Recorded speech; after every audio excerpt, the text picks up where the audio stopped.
following that, I started getting these weird occurrences with the number 1111. I don't know if do you know, have you looked into much with the 1111 yourself? Do you know about it? Yeah, definitely. Yeah. I mean, to set the groundwork for where I'm coming from, obviously, I've got a few facts here that I'd just like to say, because obviously it's the basis for a lot of my work. Yeah, sure. And obviously, this number, this 1111 is it seems to work itself into a lot of things.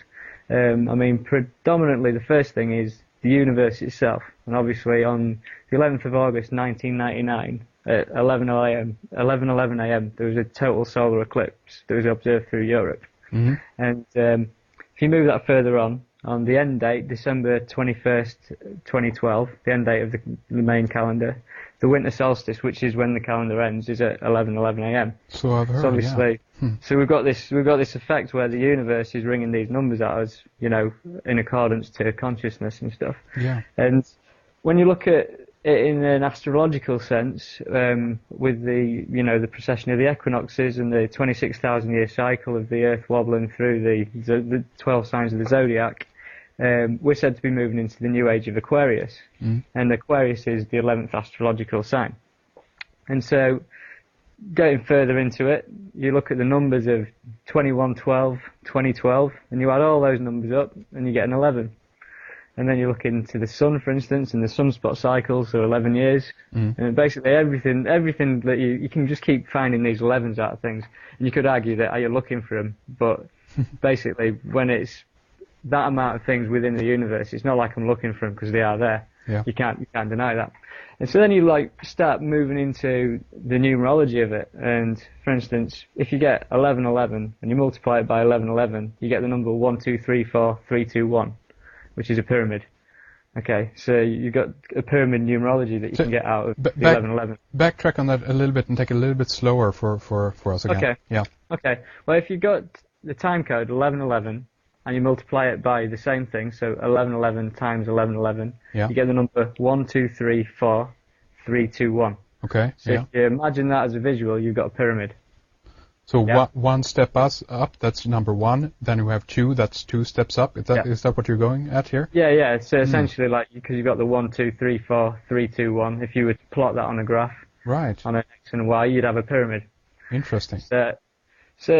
And the same decreases. So if you've got 111, and you times it by 111, you get 1, 2, 3, 2, 1. You get a pyramid, whichever way you look at it. Anything with a base of 1. Interesting. And so then, if you look at the 11 itself.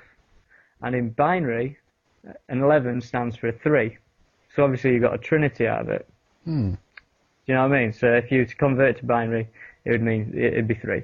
So essentially, then if you look at this idea of the trinity with it, 33rd degree Masons, the number 33 that goes around, obviously if you turn that into the trinity and you divide 33 by 3, you get 11. That's interesting. So you start seeing these 11s, as I'm saying. So then you move on to recent events, and you get to September the 11th, 2001, right? And you realise that the building was stood like an 11. The two towers stood like an 11. Indeed. And then you've got 9/11, which is 9 plus 1 plus 1, which is 11. And then you realise that September the 11th was 111 days until the end of the year. And then you start thinking about the first plane that hit the World Trade Center, and it was Flight 11. There you go, yeah. Right, and the total number of crew on Flight 11 was 11.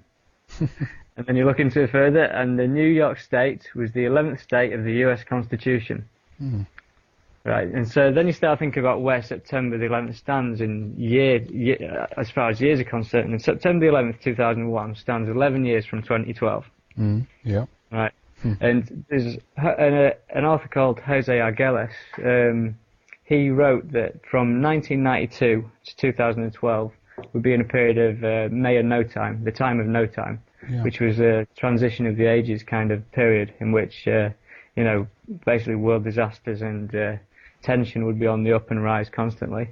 And this period of no time was 1992 to 2012. And so 9/11 in September the 11th, 2001, was 9 years from the start of no time, 11 years till the end of no time. So, synchronistically, it was placed bang on where, it should have been.